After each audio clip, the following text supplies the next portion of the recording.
자, 다음으로 확률의 특성입니다. 확률이라는 게 어떤 속성을 갖고 있느냐. 확률은요, 다 더하면 1이에요. 그죠? 이 중에 남자, 여자가 있다. 40명 중에 남자 50명, 여자 50명 있어요. 그러면 남자가 40명분에 남자 20명. 그 다음에 전체 40명 중에 여자 20명. 해서 2분의 1, 2분의 1 다 더하면 40명이 돼야 되죠. 근데 다 더했더니 39명이 돼. 그럼 뭐예요? 문제가 있는 거죠. 뭐가 빠졌다는 소리죠? 당연한 얘기죠. 지금 우리가 하는 얘기가. 그래서 모든 확률은, 즉 내가 그 안에 개체수가 남자, 여자 두 그룹만 있다 그러면 남자, 여자 다 합치면 어떻게 돼요? 항상 확률은 1이 나와야 되는 거예요. 1이 안 나오면 얘가 이상한 거죠. 뭐가 문제가 있는 거죠. 그죠? 그래서 모든 확률은 다 더하면 1이다. 그 다음에 확률은 마이너스가 있을 수 있어요? 없어요? 없죠. 마이너스는 절대 있을 수가 없습니다. 확률값은 빵개 아니면 전체다죠. 둘 중에 하나죠. 그 안에 골고루 값이 뭐가 들어갈 수는 있지만 확률값 자체가 마이너스는 아니다. 이렇게 이해를 하시면 되겠습니다. 확률 규칙이 있는데 그 중에 여사건이라는 게 있어요. 여러분들 집합할 때 많이 했어요. 이게 집합의 개념입니다. 똑같이. 자, A가 아닌 경우가 있어요. A와 A가 아닌 경우. 이걸 왜 배우느냐? 이거 다 아는 내용인데 뭐냐면 우리가 어떤 거 계산할 때 이게 있습니다. 전체를 다 계산하는 것보다는 내가 원하는 사건을 계산할 때보다 내가 그 사건이 아닌 경우를 계산하는 게 더 빠를 수가 있다는 거예요. 빨리 계산할 때 이게 필요한 겁니다. 자, 52장의 카드 중에 스페이드 총 13가지예요. 이거를 뽑지 않을 확률. 그럼 어떻게 돼요? 스페이드가 아는 걸 다 골라야 되죠. 그러면 그 중에서 하트 13개 뭐 이렇게 계산해야 돼요. 그런데 스페이드 총 4가지 중에 스페이드 아닌 게 한 가지고 나머지가 3가지죠. 그 3가지를 계산하는 것보다는 나머지 아닌 거를 계산해서 얘를 빼주면 되다. 그 얘기죠. 그래서 이렇게 빼주면 돼요. 이 얘기예요. 어려운 게 아니고 계산을 할 때 어떤 경우는 내가 원하는 개수를 셀 수도 있지만 어떤 경우는 그렇지 않을 수도 있다. 그럴 때 이러한 개념을 이용해서 빼라. 이 얘기입니다. 뭐 여집합, 교집합 이런 걸 외우라는 게 아니고 우리가 계산할 때는 내가 원하지 않는 거를 오히려 빼주는 경우도 있다. 전체에서. 그거를 해주는 게 더 쉬울 수가 있다. 이 얘기를 한 겁니다. 그러니까 편한 걸로 계산해요. 그렇게 하면 됩니다. 내가 원하는 거든 내가 원하지 않는 거든 그걸 계산해서 뭐 나머지를 계산해 줄 수 있다. 이 얘기고요. 교사건이라는 게 있죠. 교집합. 이런 건 다 알죠, 여러분들. 이게 왜 중요하냐면 나중에 이 개념이 조건부 확률에 들어가서 그래요. 조건부 확률 계산할 때. 그래서 이거는 여러분들이 한번 알고 넘어가야 되기 때문에 잠깐 설명하는 겁니다. 수학 시간에 했던 것처럼 A와 B의 교집합은 A와 B를 동시에 만족하는 거. 즉 A에도 들어가 있고요. B에도 들어가 있으니까 이게 공통으로 들어가 있는 거죠. 그죠? 그래서 52장의 카드 중에 빨간색이면서 퀸인 경우는 하트하고 뭐죠? 다이아몬드하고 2개뿐이 없죠. 이면서니까 빨간색이면서 퀸인 경우죠. 이거하고 우리가 뒤에 보는 얘랑 틀리죠. 얘는 빨간색 또는 퀸이니까 어떻게 돼요? 전체가 다 되는 거죠. 그래서 이렇게 나오죠. 복잡하게. 합집합은 뭐예요? 얘를 다 A하고 B하고인데 A, B가 동시에 있는 요게 있으니까 2번 중복되니까 얘를 하나 빼줘라 이 얘기죠. 당연하죠. 두 번 셌으니까 하나를 빼줘야 되죠. 이 개념입니다. 교집합은 그게 아니고 둘 다 포함된 개념이에요. 그죠? 뭐 이건 뭐 다 알 거예요.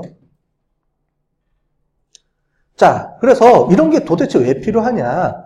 우리가 계산을 하거나 어떤 문제에 부닥치면 어느 특정한 그 확률만 아는 경우가 있어요. 특정한 개체수만. 이럴 때 다양한 이런 규칙들을 알고 있으면 쉽게 계산이 가능할 수 있다는 거예요.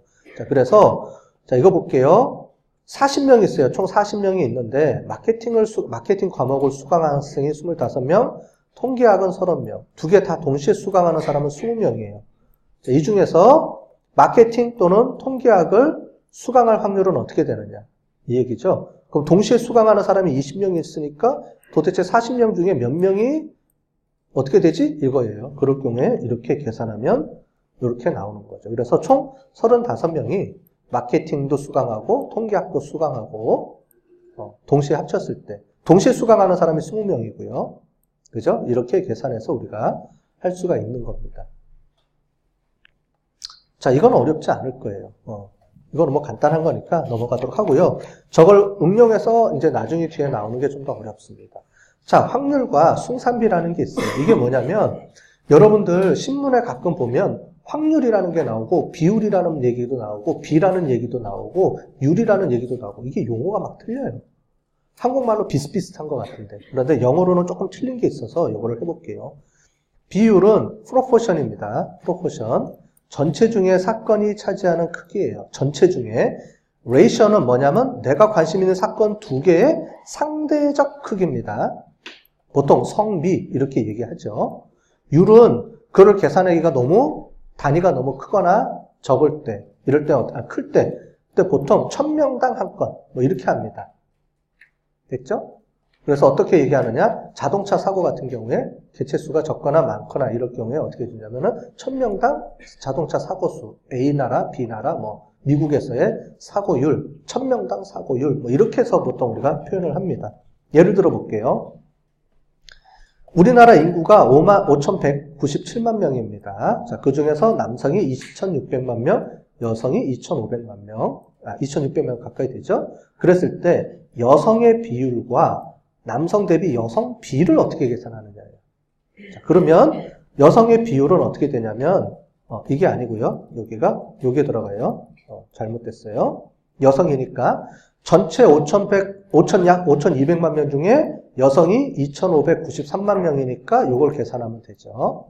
그런데 여성 비는 어떻게 되냐면 밑에 분모가 뭐가 와요?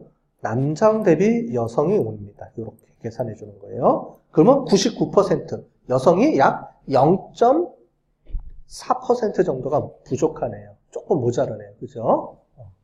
이렇게 얘기할 때 쓰는 겁니다. 비율과 비의 차이점이에요. 한국말로 하면 같은 말이 자꾸 반복되죠. 근데 영어로 치면 proportion 대 ratio예요. 전혀 단어가 틀리죠. 그죠? 그러니까 영어로 이 얘기하면 확실하게 이게 어떤 구분이 되는데 우리나라 말로 하면 비슷비슷해서 막 혼용돼서 많이 써요. 비율, 비율 뭐 이렇게. 자, 그런데 그런 것들을 좀 구분해서 써야 된다. 이렇게 보시면 되겠습니다. 그 다음에 뭐 이렇게 조혼율 이렇게 나오면은 1000명당 몇 건 이렇게 써 있어요. 그러면 저게 단위수가 1000명 단위로 우리가 나가는구나. 이렇게 이해를 하시면 되겠습니다. 됐죠? 이런 식으로 구분이 된다.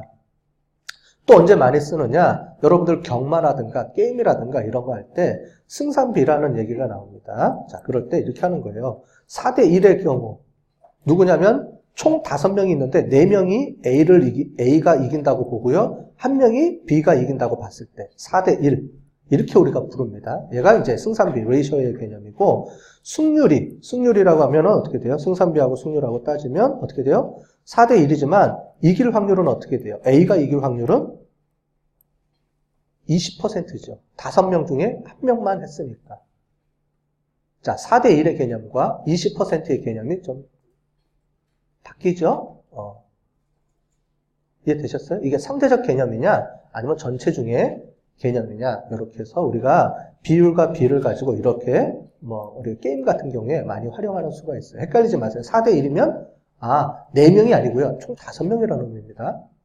5명 중에 4명이 A라는 경마를 하고 A라는 말에 찍고 1명이 B라는 말에 찍었다. 이 얘기예요.